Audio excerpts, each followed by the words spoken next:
एक समय की बात है। एक गांव में मीनू नाम की लड़की रहती थी।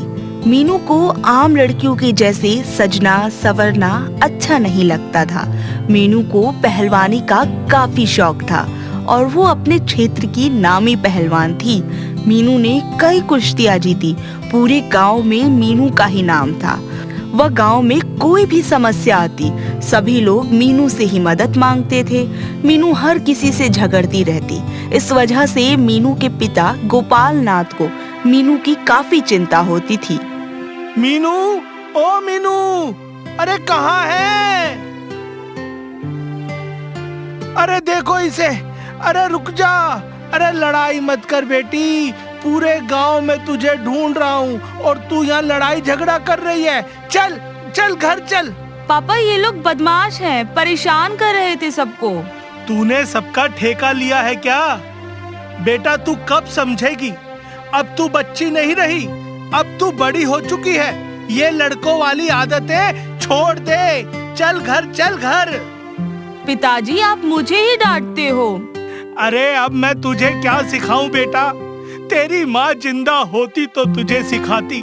चल अब घर चल, तुझे आज लड़के वाले देखने आ रहे हैं। पिताजी मुझे कोई शादी वादी नहीं करनी।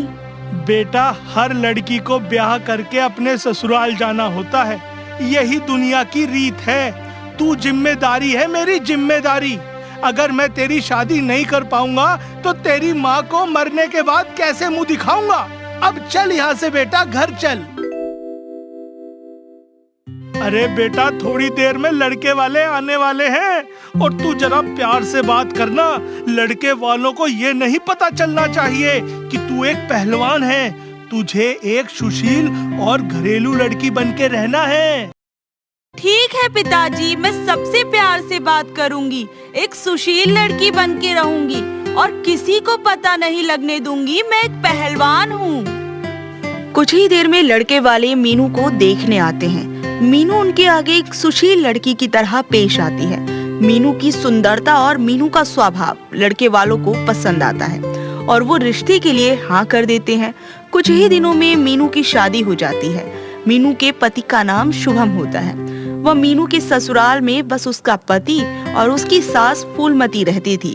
मीनू के ससुराल में उसकी सास और उसका पति काफी कमजोर दिल और डरपोक स्वभाव के थे। उन्हें लड़ाई झगड़े पसंद नहीं थे। वहीं मीनू का स्वभाव उससे बिल्कुल अलग था। लेकिन फिर भी मीनू अपने पिताजी की बात मानकर अपने ससुराल वालों के सामने एक अच्छी और सुशील बहू की तरह रहती। अरे मीनू, ये इतनी भारी बाल्टी तुमने क्यों उठाई है? मुझसे कह देती, मैं उठा देता। नहीं जी, कोई बात नहीं, इतनी भी भारी नहीं है। नहीं नहीं, हटो तुम, मैं उठाता हूँ इसे। तुम एक महिला हो, तुम्हारे नाजुक हाथ ये बाल्टी थोड़ी उठा पाएंगे। दो मुझे। यही रखना है ना? हाँ हाँ, यहीं रख दीजिए। ये लो, आइंदा से ऐसी भारी चीजें उठानी हो तो मुझे बुला लेना। ठीक है जी। मीनू बेटा जरा इधर आना।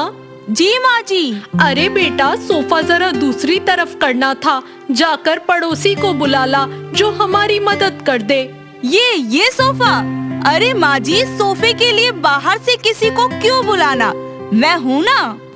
मीनू अपनी ताकत की मदद से बड़े आराम से उस सोफे को उठाकर दूसरी तरफ रख देती है।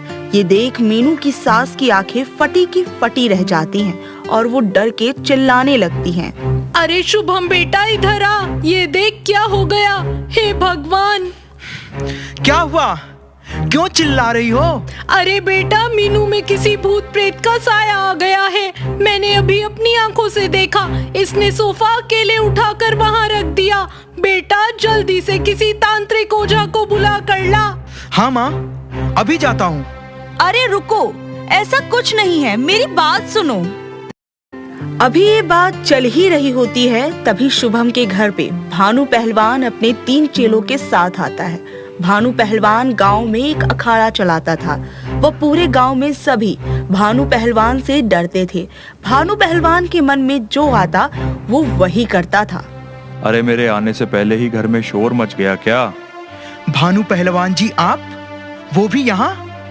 अरे भाई शुभम, आज मैंने तुम्हारी गांव की बाहर वाली जमीन देखी, वो मुझे काफी अच्छी लगी, तो आज से वो जमीन मेरी हुई। क्या? पर वो जमीन तो मेरी है, आप कैसे उस पर अपना अधिकार जमा सकते हो? हम तो जी ऐसे ही करते हैं। अच्छा चल, तुझे जमीन बचाने का एक मौका देता हूँ। तू मेरे से कुश्ती लड़के मुझे हरा दे, फिर मैं तेरी जमीन की ओर देखूंगा भी नहीं। कुश्ती? वो भी आपसे? नहीं नहीं।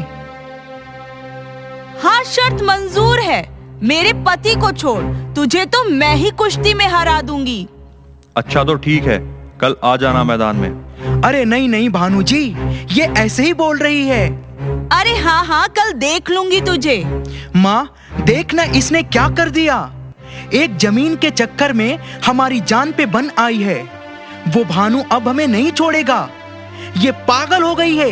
ये कह रही है कि मैं भानु को हराऊंगी। अरे आप डर क्यों रहे हो? मैं हूँ ना। आप मुझ पर एक बार विश्वास तो करिए, सब ठीक हो जाएगा। अरे बेटा, ये कह रही है तो इसे लड़ने दे, खुद इसके होश ठिकाने आ जाएंगे। माँ जी, आप कल ही देखना कि किसके होश ठिकाने आते हैं। अगला दिन होता है, कुश्ती का अखाड़ा सजाया जाता है। सारा गांव कुश्ती देखने के लिए जमा होता है। गांव ने आज तक ऐसी प्रतियोगिता नहीं देखी थी जहां कोई महिला किसी पुरुष से कुश्ती लड़ रही हो। सभी लोग जमा होते हैं। अखाड़े में भानु पहलवान और मीनू लड़ने के लिए आते हैं। अरे ओ मीनू, चली जा। ये कुश्ती लड़ना औरतों का काम नहीं है। तू जाकर रोटी बना। मुझे आज तक कोई नहीं हरा पाया है। मैं तुझे आखिरी मौका दे रहा हूँ। अच्छा, तो फिर आज तो एक औरत के हाथ से ही हारेगा। माँ, इसे अभी भी रोक लो, वरना अच्छा नहीं होगा। फिर कुश्ती शुरू होती है। भानु पहलवान मीनू पर अपना जोर जमाता है, लेकिन मीनू भी उसका डट के सामना करती है। दोनों में बराबरी का मुकाबला होने लगता है। फिर मीनू भानु पर पलटवार करती है और भानु को पछाड़ने लगती है। मीनू भानु को पटकियों पे पटकियां देने लगती है। वहाँ खड़े किसी भी आदमी को इस पर विश्वास करना मुश्किल होता है। मीनू के हाथों से मार खाने के बाद भानु मीनू से छोड़ने को बोलता है। मुझे माफ कर दो, मुझे माफ कर दो, छोड़ दो, मुझे छोड़ दो। मैं अपनी हार मानता हूँ। अब बता, शर्त के मुताबिक आज के बाद तू हमारी किसी भी जमीन पर कब्जा नहीं करेगा और आइंदा से अब किसी भी गांव वाले को परेशान नहीं करेगा। बिल्कुल नहीं करूँगा, मुझे माफ कर दो। ये बोलते ही भानु वहाँ से भाग खड़ा होता है। सभी गांव वाले भानु पर जोर जोर से हंसने लगते हैं। बहू, तुमने हमें बताया ही नहीं कि तुम्हें इतनी अच्छी कुश्ती आती है। वो क्या है ना माँ जी, मुझे ये बताने के लिए पिताजी ने मना किया था। उन्हें लगता था कि आप लोग काफी शरीफ हैं। अगर आप लोगों को पता चल गया कि मैं कुश्ती लड़ती हूँ तो आप अपने बेटे की शादी मुझसे नहीं होने देंगी। अरे बेटा, माना हम शरीफ हैं, लेकिन ऐसा थोड़ी कि हम तुम्हें प्रोत्साहित नहीं करेंगे। इतनी अच्छी कुश्ती करती हो, हम तो तुम्हें और आगे बढ़ाएंगे, जिससे तुम हमारा, अपना और हमारे देश का नाम रोशन कर पाओगी। बिल्कुल सही कह रही है माँ।